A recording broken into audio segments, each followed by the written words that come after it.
वो अपने को साखी दृष्टा करके सबसे अलग होके बैठा है। वो कभी इस अपौत्र देह में नहीं आता है, अपौत्रता में आता ही नहीं है। वो पौत्र आत्मा ही देखता है, जहाँ सबको अपना आप करके देखता है, दूसरा नहीं। लव ऑल अलाइक, सबके लिए एक जैसा उसको प्यार है अंदर, बस खाली देखता है ये सब भगवान ही भगवान है।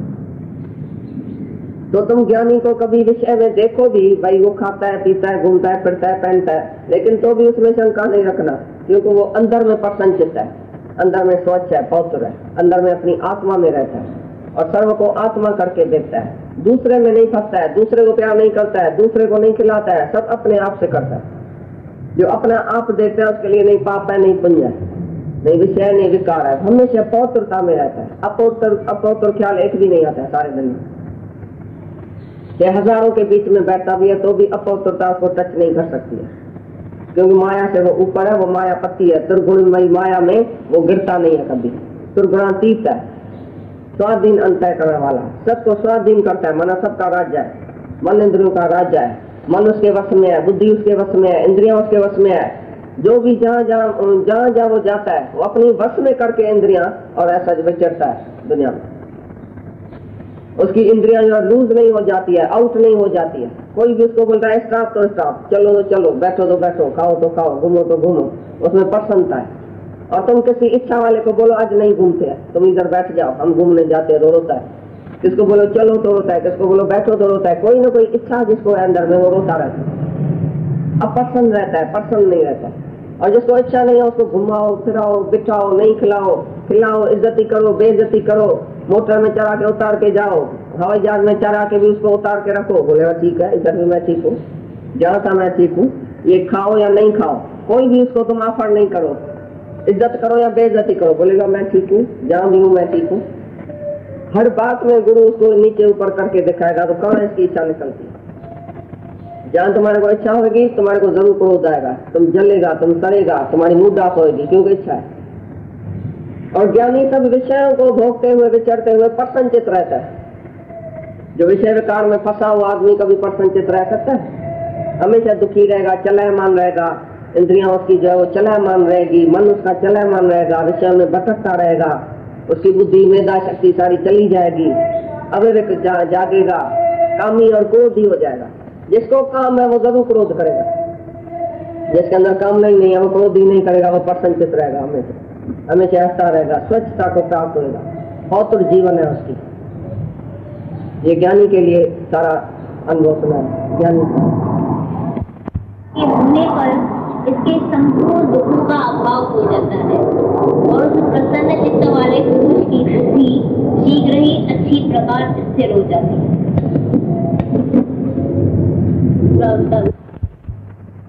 शुद्ध चित्त वाला है उसका सब दुख दूर होगा, वरना जिसके चित्त में शुद्धि आ गई, पवित्रता आ गई, प्रसन्न चित्त हो गया, जिसका मन जो प्रसन्न चित्त रहता है, स्वाधीन अंतःकरण वाला ही प्रसन्न चित्त रह सकता है। स्वाधीन अंतःकरण वाला हमेशा प्रसन्न चित्त रहेगा और निर्मलता को प्राप्त होएगा। जिसका मन निर्मल, पवित्र, साफ हो गया, जिसके अंदर एक कोई भी विषय विकार नहीं है, जिसका मन बुद्धि अंतःकरण शुद्ध हो गया और कंट्रोल में आ गया, स्वाधीन, पराधीन नहीं है, स्वाधीन है। एक है पराधीन, मन के वश, क्या करूं मन चला गया, क्या करूं मन ऐसा करता है, क्या वो है पराधीन। और जो मन के जो है वो ऊपर है, स्वामी है, मन का मालिक है, वो हुआ स्वाधीन। तो स्वाधीन अंतःकरण वाले की बुद्धि निर्मल हो जाती है और निर्मल बुद्धि वाले को कोई दुख ही नहीं करता, सब दुख उसका दूर हो गया और वो प्रसन्नचित्त रहेगा हमेशा। जिसके अंदर इच्छा नहीं है, इच्छा यह है शांत बला, शांत तुमको काटता रहेगा, तुमको कभी सुख शांति से नहीं सोने मिलेगा। जब इच्छा नाश हो गई, खलास हो गई, तुम ऐसा समाधि में ऐसा सोएगा, हमेशा प्रसन्नचित्त रहेगा, हमेशा खुश, जिसी भी हालत में भगवान रखे उसमें खुश, देवे या नहीं देवे, हर बात में खुश। ऐसा प्रसन्नचित्त वाले का शीघ्र ही मन परमात्मा में लग जाता है। तो प्रसन्नचित्त कौन होएगा? जो स्वाधीन अंतःकरण वाले का। जो एक भी इच्छा रखेगा वो प्रसन्न नहीं रहेगा। ऐसे आदमी की बोला, ऐसे पुरुष की बुद्धि जो है निर्मल हो जाती है, पवित्र हो जाती है। निर्मल बुद्धि वाले को कोई दुख नहीं सताता और प्रसन्नता को प्राप्त होता है। और प्रसन्न चित्त वाला हमेशा जो है वो सुखी रहता है और शीघ्र ही परमात्मा में उसकी लयता आ जाती है, परमात्मा में शीघ्र ही स्थित हो जाता है, जिसका मन प्रसन्न है। साधन रहित पुरुष के अंतःकरण में श्रेष्ठ बुद्धि नहीं होती और उस अयुक्त के अंतःकरण में आस्तिक भाव भी नहीं होता है, और बिना आस्तिक भाव वाले पुरुष को शांति भी नहीं होती, फिर शांति रहित पुरुष को सुख कैसे हो सकता है? श्रेष्ठ बुद्धि नहीं होती है। साधन रहित जो साधना नहीं करता है, मन को शुद्धता नहीं है, मन को जो है वश नहीं करता है, साधन नहीं करता है इस ज्ञान में, तपस्या नहीं करता है, मन इंद्रियों को रोकता नहीं है, मन इंद्रियों को चलायमान करता है, छेक छोड़ देता है विषयों में, वो साधन रहित पुरुष है। जो ज्ञान के रास्ते में आके साधन नहीं करता है, साधन माना अपने मन को प्रबुद्ध देना, साधना माना विषय विकार से ऊपर चढ़ना। ये साध के जो पौत्रता हासिल करता है तो उसके अंदर शुद्ध बुद्धि आ जाती है, और जो ऐसा नहीं करता है, साधन रहित पुरुष है, उसके अंदर श्रेष्ठता नहीं आएगी, वो श्रेष्ठ नहीं हो सकता है, शुद्ध बुद्धि नहीं हो सकती है, उसके अंदर आस्तिक भाव भी नहीं हो सकता, वो भगवान को जानता भी नहीं है, भगवान भाई है भी दुनिया में, भगवान की हस्ती को मानेगा ही नहीं, बोलेगा मैं हूँ, मेरी दुनिया है, मैं ऐसा मजा लेता हूँ, बस दुनिया में खाना है, पीना है, भोगना है, मजा लेना है। भगवान क्या होता है? तो जो साधन नहीं करता है ना, उसकी मन विषय में ऐसा तो गर्क हो जाता है, वो भगवान को भूल जाता है, भगवान है भी नहीं, बस खाली मेरे को मजा लेने।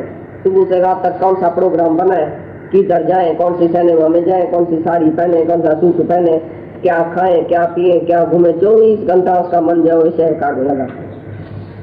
उसके अंदर श्रेष्ठ बुद्धि नहीं होगी और आस्तिक भाव नहीं होगा, और जिसके अंदर आस्तिक भाव ही नहीं है, भगवान को ही नहीं जानता है, उसके अंदर शांति कैसे आएगी?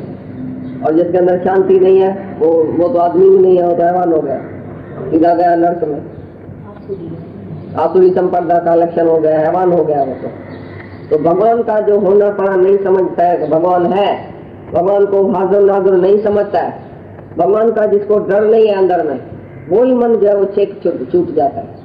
इसके लिए भगवान के जो डर में रहता है, तो भगवान है, आस्तिक भाव है, वो ही श्रेष्ठ बुद्धि में आता है, नहीं तो वो चला जाता है सीधा। श्रेष्ठ बुद्धि जिसको नहीं है, आस्तिक भाव नहीं है, उसको शांति भी नहीं।